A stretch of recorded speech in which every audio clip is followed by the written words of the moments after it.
Head over to miniaturemarket.com where they have thousands of board games at discounted prices, and you can sign up for product alerts. Hello my friends, it's the Game Boy Geek here. Today it's all about energy and moving good energy for harmonization and moving bad energy out of the body. Today we're talking about Chakra. This is for 2 to 4 players, and it's sort of a puzzly abstracted game with a cool unique theme. So let's show you how it's played. I'll see you on the other side.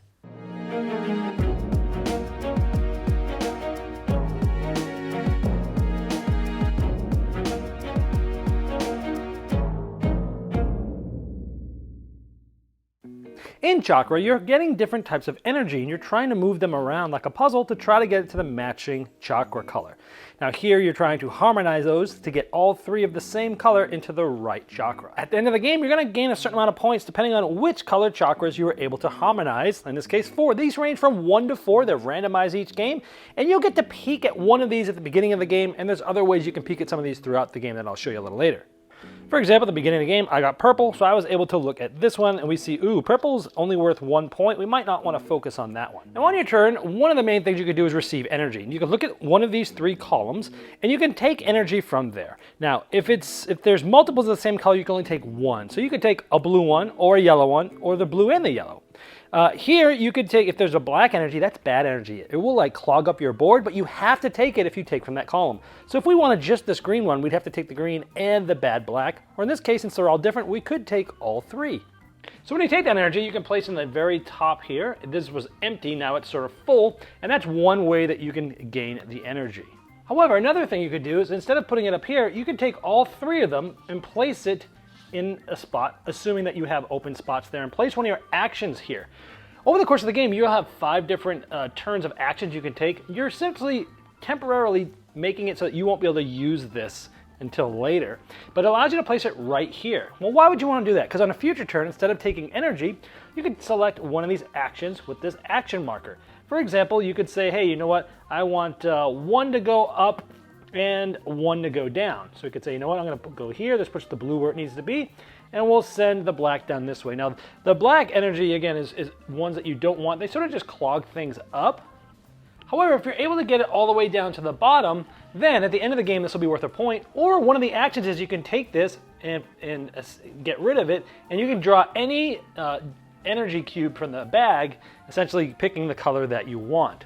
Now after you take energy, essentially you will replace it from a bag. There's a certain amount of each, there's 3 of each color per player that's in there. And so it's sort of balanced there, but this will be filled up for the next player. You're either gaining energy or you're taking actions most of the time. Now let's say our board looked like this. Let's say we harmonize the purple one. You see all 3 are purple there. Now let's say we take this action. We're going to go down, one of them down 3. And we take this one. Now when it's harmonized, one of the cool things is it skips this. So now it goes 1, 2, 3. Now, if you harmonize one that you have sort of locked in one of your actions, you get this back. So it's a lot of balancing, trying to figure out when to directly take things, but you're losing actions. Because, you know, if you have a bunch of these out like this, you have less and less actions, because when you don't want to take any, or you can't because they're all on there, you must meditate. To meditate, simply you just wipe your board, you get all your actions back, and you get to look at one of these and take the corresponding color in front of you to let you know that you could look at it anytime. It's not a memory thing. Ooh, that one's worth 3. Not bad. That's pretty good. Remember, they range from 1 to 4. So over the course of the game, you're learning what the different scores are, knowing which ones to focus on, but it is kind of a race.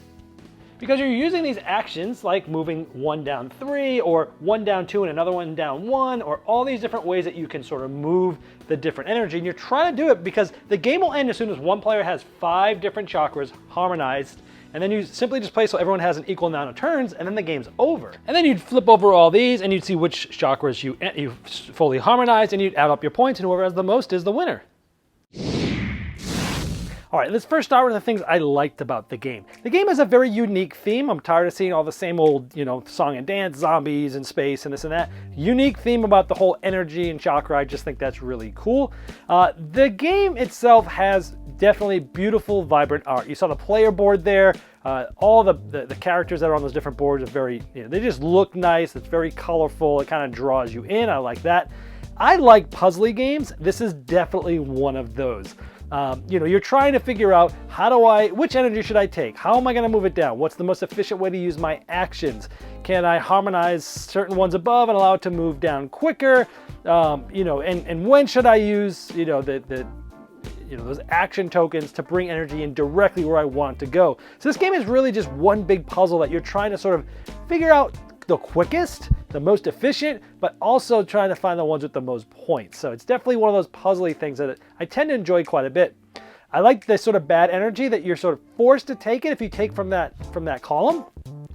But not only does it block things out, meaning, it's sort of like hinders yourself because it clogs up spots. And I might not have shown it in the overview, but I showed harmonization, and when chakras harmonize, you can move right past it, for even action to kind of runs past it. But if it's not harmonized and there's 3 energy there, and one of them might be the black one or not, but if it's not harmonized, you can't pass that. And so you're trying to figure out how to move things up and down and get things around in the most efficient way possible. But the bad energy, the black energy there, it's cool because it does clog you up. You're forced to sort of take it sometimes, but you're trying to move it all the way to the bottom, which will give you even a good action of getting rid of it and getting any gem you want, any energy, or it allows you to get an extra point at the end, which the points are usually pretty tight in this game. I mean, you might be able to win with a 12, so the points are small, so that might help you quite a bit. You're trying to find that right time and the right one to really, put your energy where you want it, put the token, the action token, and figure out a way how to get that back. And you don't want to do that too much. Having 2 of them out at once is okay, but once you start getting 3, you're going to have to meditate too often. You're sort of wasting turns, but at the same time, you're learning more about which ones are there, which ones have the higher score. I like that you're sort of finishing the specific colors, to try to get those actions back. So it's like, oh, I have this on the green chakra from earlier. I'm really going to try to focus on those to get that action back, because now that I was able to bring it in there right away and sort of skip the line, if you will, moving down through the body. But overall, the game was fun. I like the puzzly nature of it. I like the theme of it. Anything negative? The scoring for me is the only negative I'd say is that you could actually be very efficient. You could, get your 5 chakras done first, and maybe somebody else ties you on the same turn or whatever. But you might actually even have 5 chakras done, and someone might have 4, and they might just beat you because they just happen to have gone on a chakra that's worth a 4, and neither of you got to see what it was.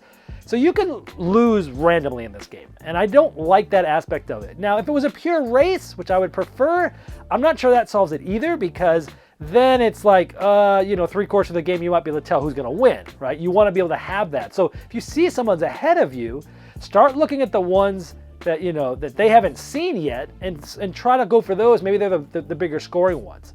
So there is some strategy there, but it might be too random for some. In the last game I played, there were some of them I didn't see, and that happened to me. I was able to actually get more chakras than the other players, but one of them beat me because they happened to have gotten one that they hadn't seen. And that leaves sort of a bad taste in your mouth that it is somewhat random, but maybe I should have meditated more and focused more on which ones I should go for versus trying to just be the fastest. And then you got to kind of strike a balance there. So I wouldn't say it breaks the game, but it's something that I didn't like about it. But overall, I did enjoy the game quite a bit. If you ever see me at a convention, you say, hey, you want to play Chakra, I'll absolutely play with you. It's fun. That's what I think about Chakra.